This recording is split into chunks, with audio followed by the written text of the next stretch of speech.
Good evening, everybody, and welcome to this evening's Trasna na Tira. We're joined by Sean Laoighre, Shanachie, from, as you can see from his picture there, from the sunny southwest of Ireland. Sean joined us for the first time back in June, and this is the first time in a long time, maybe in living memory, maybe not, I'm not too sure, that we haven't had a puck fair in Killorglin. I grew up myself only a few miles from Killorglin, and Puck Fair is a big and important festival for the people of Killorglin, for the people of Kerry, and indeed for the diaspora. A lot of people come home to Killorglin, and it's a real festival that brings all the people of the locality back together. So this evening, Sean is going to tell us all about the history and the myths around the festival. So the title of the lecture, or Sean's talk, is Lugh, Lughnasa, and the history of the festival of Puck Fair. So over to you, Sean. Thanks very much, Liam, and good evening, everybody, and welcome to a tropical Portmagee at the moment. It's really beautiful. The only thing was, I was sitting up in my other place, my other little haunt, but I was eaten alive by midges, so I had to come down to another field, and it's beautiful, and there's a little bit of a breeze here, so I hope everybody's enjoying their summer. And this time of year, it's a fantastic time of year. It brings back a lot of memories, as Liam was saying, for all of us growing up in the summer, and all that the work that was involved in the summer, and bringing in the harvest as well on four.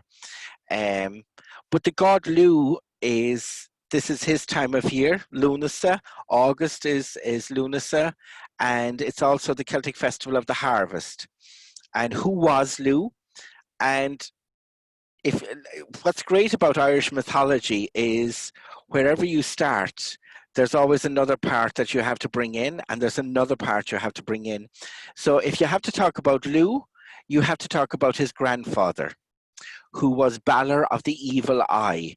Now, Balor was a Formorian, and all the peoples that came to him, sorry, no, I'm struggling to get comfortable here. All the peoples who came to Ireland had to do battle with the Formorians, and the Formorians were kind of seen as the bad side of nature. If there was a landslide, that was the Formorians. If there was a flood, that was the Formorians. If there was anything, crops failed, that was the Formorians. So they were always seen like the droghave, the bad side of nature. And Balor lived up on Tory Island, up in the north, and he was a lot of the Formorians would live there watching Ireland, and if anything was happening, they were able to attack very easily. But when Balor was growing up as a boy, there was a couple of the head Formorian druids who were trying to create the most evil spell possible. So they'd lock themselves into a tower for fear that anything would go wrong, and they might have a pandemic all over the place. So they'd locked all the windows, they'd locked all the doors, but Balor was a prince, and a very curious prince. So while the druids were inside and creating this crazily evil spell that would wreak havoc in the world, he climbed up the tower, and carefully he got to the top, and he was able to see a crack in the window, and he was looking in through the crack in the window, and just as the evil vapors were coming out of the spell, they went straight into his eye. So the spell never really happened, but Balor's eye got all the evil. And as he grew up and he got stronger and into a man, so did his eye. His eye got bigger and bigger and bigger, and he could kill people with this eye. And after a while, the more people he killed, the bigger his eye got. So it was described then that soldiers would have to put hooks into the lid and open Balor's eye, and then whoever saw the eye would be killed. So he was a great man to have in battle, because what they would do, if the fighting was going anyway wrong, they'd bring out Balor and lift up his lid, and all that saw it would die. So as he grew up, he had a daughter, Ethna, And she was a lovely girl and everything was going fine. And one day, one of his druids prophesied that his grandson would be the death of him. His grandson would be the man to kill Balor of the Evil Eye. So Balor knew he had one daughter. He didn't want to do anything to her. So he said he built a huge tower, one of the tallest towers that was ever built in the world at that time. And there was 12 women put in there to mind her. And she would never ever see a man or even know that such a thing as a man existed. So that was fine. Ethna was in her tower, working away, sewing and doing all nice womanly things with the 12 women. And she had no idea that such a thing as man existed. So Balor, of course, kept watching into Ireland to see what was going on. And there was a cow. There was a very special cow that would just not stop milking. And the man who owned her was Cian. And Cian was very protective of this cow because he knew that not just Balor, but everybody was after this cow because she gave so much milk, she could feed a nation. So it was very important to mind this cow. So one day, Cian and his younger brother went to the forge because their brother, the third brother, was a blacksmith. So they went in to get swords made, and Cian left his younger brother outside with the cow, and he said, whatever happens, don't let the cow go, or if something happens, start calling for me straight away. So he went into the forge to get the sword made for himself, and then the younger fella could go in and get his sword made, and that would be fine. So Balor was watching this, and he turned himself into a small red-haired boy. Why he turned himself into a red-haired boy, I don't know, but that's what he did. He turned himself into a small red-haired boy and casually walked up to your man holding the cow. And he said, oh yeah, what are you doing here? So the brother said to the young boy, he said, oh yeah, my brother has gone in to get a sword made. And then when he's ready, I'll go in and get my sword made. And he said, all right, yeah. So your brother is going to get the better sword made, and you'll get a sword made with whatever's left over. And the brother said, no, not at all. Cian is a good man. He's gone in to get his sword, and I'll get as good a sword. And Balor, dressed up as the little boy, said, oh no. The first fellow will go in and get the best sword. The second fellow will get the second sword, and it won't be as good as the first. No, the brother stayed fast, and he was holding the cow, and he said, I can't believe you. And the Balor, as the small boy, said, look, I can see them inside. They're actually laughing at you. With that, the brother said to Balor, he said, hold the cow for a minute. I'm going in to get this sorted. And he ran into his two brothers, and he said, you're making better swords for yourselves, and you'll give me a rubbish sword. They said, what are you on about? We're all going to get the same swords. And he said, the little boy outside was telling me. And they said, what little boy? And they went out. The little boy was gone, and so was the cow. So Cian travelled all over Ireland looking to see where his cow was, and he got word that Balor of the Evil Eye had the cow, and he was going to get the cow back. So he enlisted the help of a druidess called Birog, and Birog was at the shoreline looking out onto Tory Island, and there Cian asked her to help him. And she said she would, and she could, but to get the cow, of course, Balor had the cow very carefully. He had her in the tower where Ethna was, and the 12 women, because it was so tall, you couldn't get in there.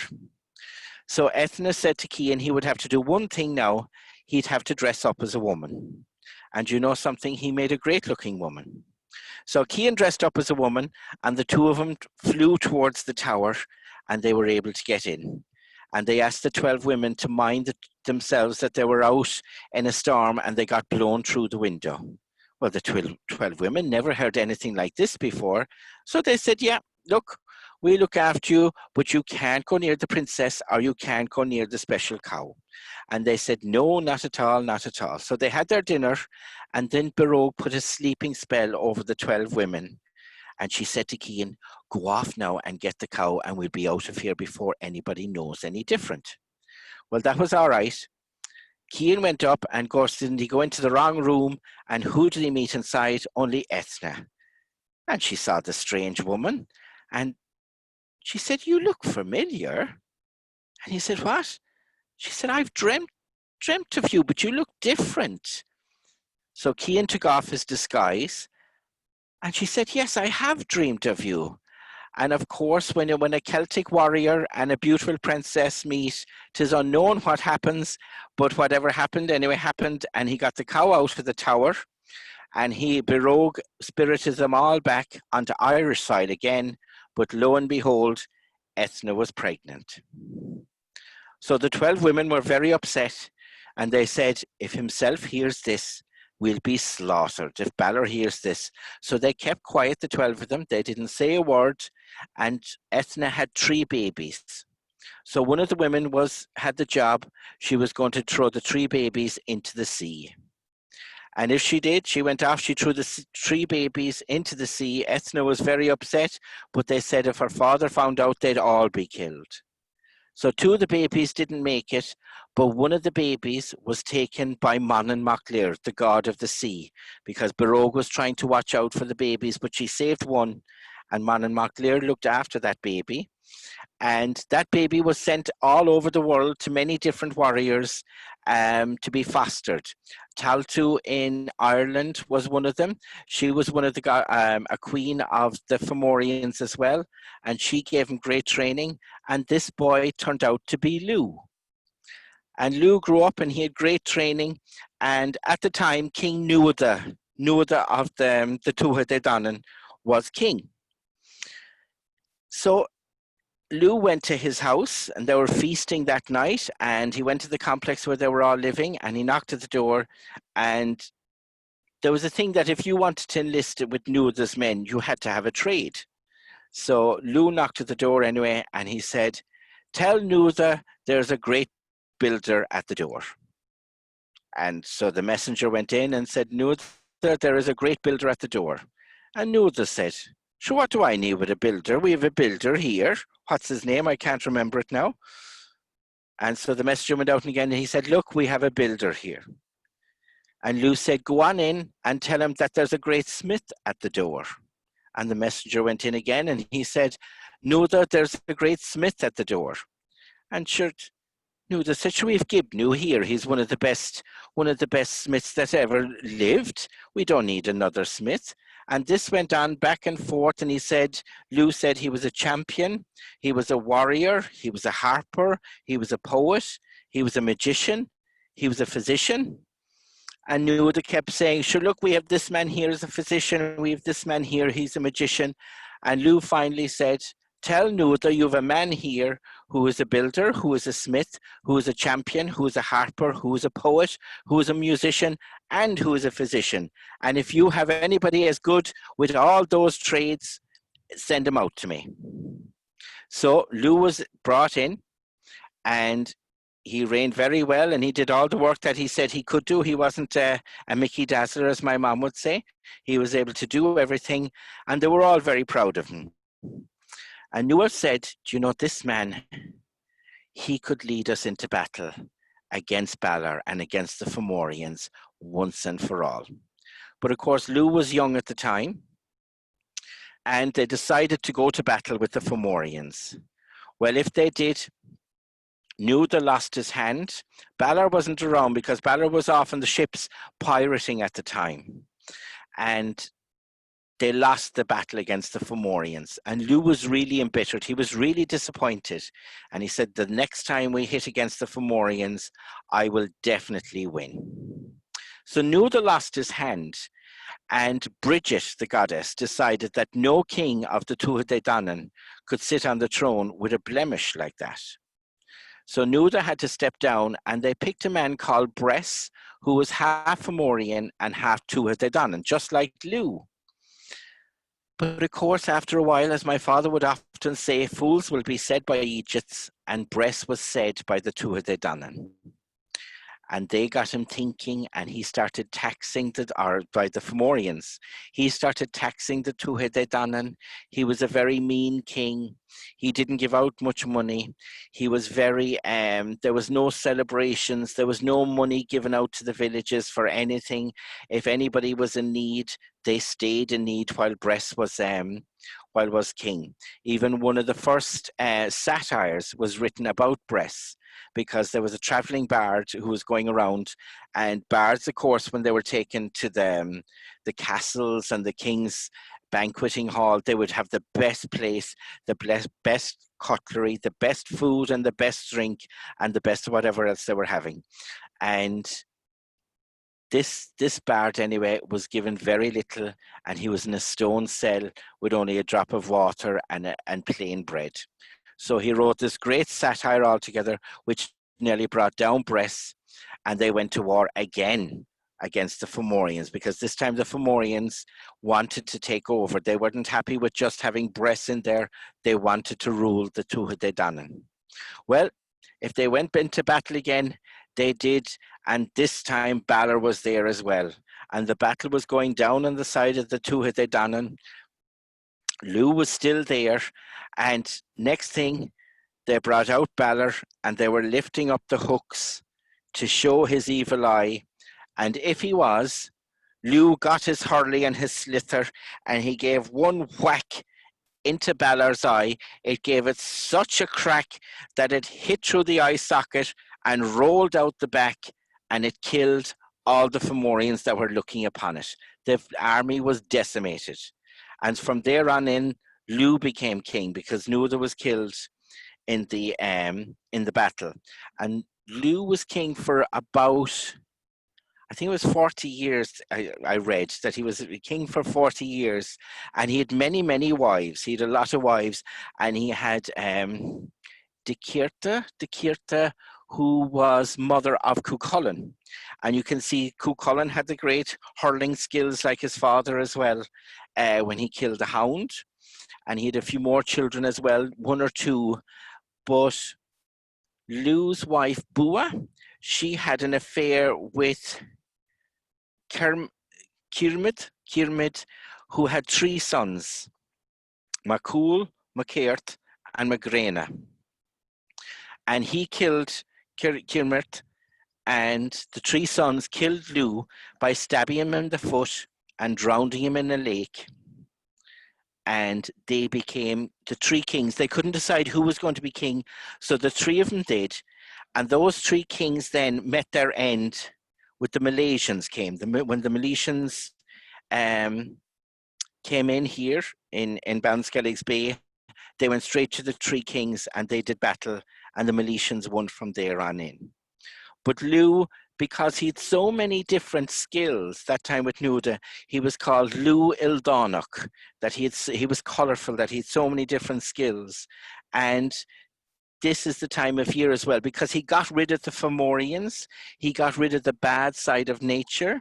It seemed that he was, he spared Bress's life. Bress was going to be killed, but Lugh saved his life, and Bress said that he would teach them how to plow and how to have crops, the Tuatha de Danann, because they were a very magical people. They wouldn't be a very agricultural people. So with that as well, that's how Lugh is Lord of the Harvest at this time of year. And so Lughnasa then is this time of year, and it's all about the harvest. It's all about bringing in, for the last couple of weeks, everybody's been working very hard, tending. The cows are milking, the hay is growing, the hay is probably brought in now, the turf is brought in. And actually, from last year, I realized that once the 1st of May hits, you're thinking about the winter. You really are thinking about October, November, December, January. You're working out how much hay you need, how many animals you should have in the winter. Everything is a countdown to the winter again, because the winter is so hard and so miserable that you really do need to be on top of it and make sure you have your harvest. It's back in then, it wasn't just a hobby. It wasn't a little vegetable patch. It was survival. It was life and death. So it was very important to get your harvest in. And around this time of year, you see, the 1st of August, they say is Lughnas's day. But I think they would celebrate him more, because I would remember growing up as a child, the oats being harvested, and the hay being harvested and everything like that. And that would often be done around this time of the year. The hay would have been brought in, the turf would have been brought in, the oats would be next. The only thing that would be after Puck would be the potatoes and cutting fedjuk. Fedjuk is a grass. It's some people call it fanon. It grows in the bogs, and we would have used that in for thatching sheds and stuff like that, and houses back then, because it was every year they would thatch with the fedjuk. There was a special way of doing it. They would cut straws. They would cut little sods. They would put little sods. They would have a kind of a timber frame. They'd put down the turf sods. They'd weave briars over that, big long briars, and that would hold stuff. And then they would put rahanuk, ferns, and then finally they would put this fedjuk on, this grass, and a net over that, because I think you see it done in other places where it's just the reeds, but I think the weather was so harsh here and the wind was so strong that they had to put a net over it anyway. So they would do that, put the net over it, and that would be after Puck. But nearly everything else would have to be done before Puck, apart from the spuds and the fedjuk. And because I remember with my dad, when I was very young, and of course there would be fields of oats sat, because that would be feed for the horse and the donkey over the winter, and for some of the cattle as well. And I remember we had a little mowing machine. My dad and my neighbor would be following the horse. Dad would be driving the horse, and my neighbor would be after him with a rake, and he would go shh, shh, shh on this board, and that would be creating the sheaves. Then he'd be taking the oats off with the rake, and then the women and children would be after them, and they would be tying the sheaves together. And then at the end, we'd stand them together. I think it was a stook, we called it. I think it was a stook, and then they were put into the stack later on at the end, but the stooks would be put a bit closer. There'd be about 3 or 4 in the stooks, just like a house made of cards, just 4 like that, because the oats had to really dry out very much before they were brought in. It was very important. I suppose all of it, the hay as well. But I remember my dad saying, we did the last one, and my dad saying that it would be a very bad man that would go to Puck with the oats not done. That you did, like it was seen as cavalier or hedonistic almost, that you should have all your work done before you go to Puck, or as much as you could, and then celebrate, you know. And there's another story about the oats that I do love, and it's a story about 3 brothers and their wives. And of course they had one big field of oats, and they sat it together, and they all said they'd work it together, and that was all right. And they cut their oats, and they had the sheaves, and they had it in stooks. And so then they were kind of counting out the stooks, and there was 10 stooks, or maybe 100. So there was 30 for one brother, 30 for another brother, 30 for another, and there was 10 left over. So they said they'd break it down into sheaves, and wasn't there 10 sheaves in it? And there was 3 sheaves for one brother, 3 sheaves for another brother, 3 for the third brother, and 1 left over. And they said, you know what? We'll break it down into straws. We'll break it right down into the straw of oats, and they counted it out, and they still ended up with 1 straw over. Well, then it started. One of the wives said her husband was stronger than the other 2, and he did more work. And another brother broke in then and said it was his horse they used, and nobody would have oats only for him.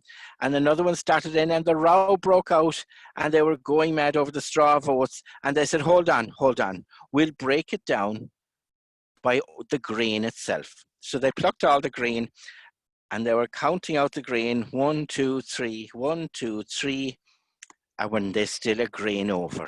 Well, they went mental again. They were fighting and they were tearing in, and everybody was going at looking at who was going to get the last grain of oats.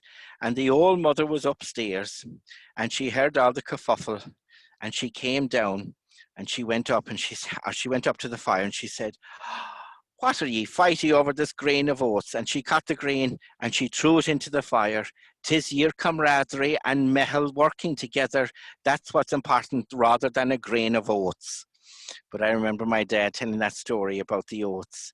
So all that work was very important. Lughnasa, Puck. Then there was another, we had the patron here in Ballinskelligs, which was around September, around the start of September. And that was a time then for picking the berries, the blackberries, the bilberries, the gooseberries, all that. And you couldn't pick the berries after the pattern in Ballinskelligs, because Dad reckoned the fairies went around spitting on the berries, and you didn't want to have the fairies spit because something could happen. So it was all those times of year. I'm just trying to think any other memories, the thatching. So yeah, so we would have had fairs here. Carsavine had a fair, we'd fair once a month or maybe twice a month sometimes. And it was still, nobody can tell me how they were arranged like that. It doesn't go with the moon, it doesn't go, maybe it's just with other market towns. And we would have had a Puck fair. It wouldn't have been during Puck, it might have been the 15th of August. And I think it's 15th in August. Kinmare have a huge animal fair as well. And all over the country, there's a few things now in the next 2 weeks. Well, normally speaking, in the next 2 weeks, and there would be fairs and horse fairs and stuff. And of course, with people having the harvest done, they would be looking to sell their animals and maybe buy some new ones or just swap around horses and stuff. Because again, it's all about getting ready for the winter is so much important. And so Puck Fair itself, as I said, and I suppose I would like to think of my Uncle Paddy, my aunt's husband. He died 2 days ago. He died Monday morning or Tuesday morning. And he was a great lover of Puck. He grew up outside it on the Glenbeigh side. And he was always home every year when he was able to make sure to be there for Puck, because it was kind of like a Christmas for people. I think people would prefer to be home for Puck than for Christmas, because you were almost assured of meeting absolutely everybody from that area, everybody you went to school with, all your relations. And it's a huge fair. I know in 1613 it was registered, and James I gave it the credence, I suppose, or the license, but it was going for such a long time before that. And I think it's been going for so long that nobody can actually say how Puck came about. And I suppose the biggest thing, there's some lovely stories. There's some lovely stories about when Oliver Cromwell and the Roundheads were going through Ireland like a dose of salts and assaulting and killing and sending the Irish to hell and to Connacht, that a Puck goat broke free from their wild herd and came down and alerted the locals, because they saw the goat coming down from the mountain onto the streets, and they gathered up. They reckoned this was not a good sign, and they gathered up and left the town before Oliver Cromwell could get to them, which is kind of a lovely thought that he was able to save. And there was another story then about during the famine, that there was very little animals for sale, and the only animal that was for sale was a Puck goat, and it kind of kept the fair going for the people. And so they said from there on in they would honor the Puck goat from there on in. But there's so many different stories, but I do think it's so ancient, because you don't hear much about goats in Irish mythology. You don't hear much about people and goats and stuff, it's very hard to find, because I'm a goat farmer myself, and I have goats here on the farm, and it's very seldom you hear stories about goats. But then we have this where the goat is king for 3 days. So it's a kind of an interesting difference going on there. And of course, people, there was, I remember like people had their first, when they would go to the first puck. And I remember my dad saying that, of course, here they would cycle into Carsveen and they could get the train from Carsveen to Killorglin. They could get the train to anywhere in Ireland back then. But, and he went off with his friends cycling, and they went up.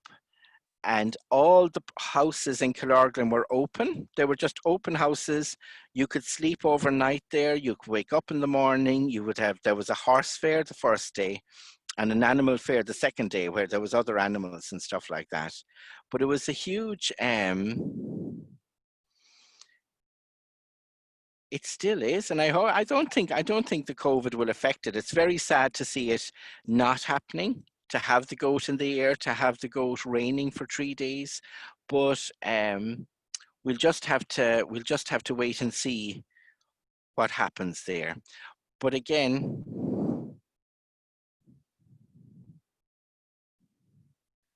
so yes, the thing about Puck, it was a very definite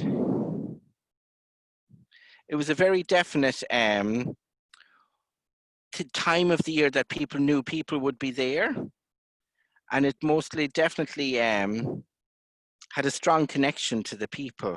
I don't know, there's something. Everything's good this end anyway, Sean. You're fine.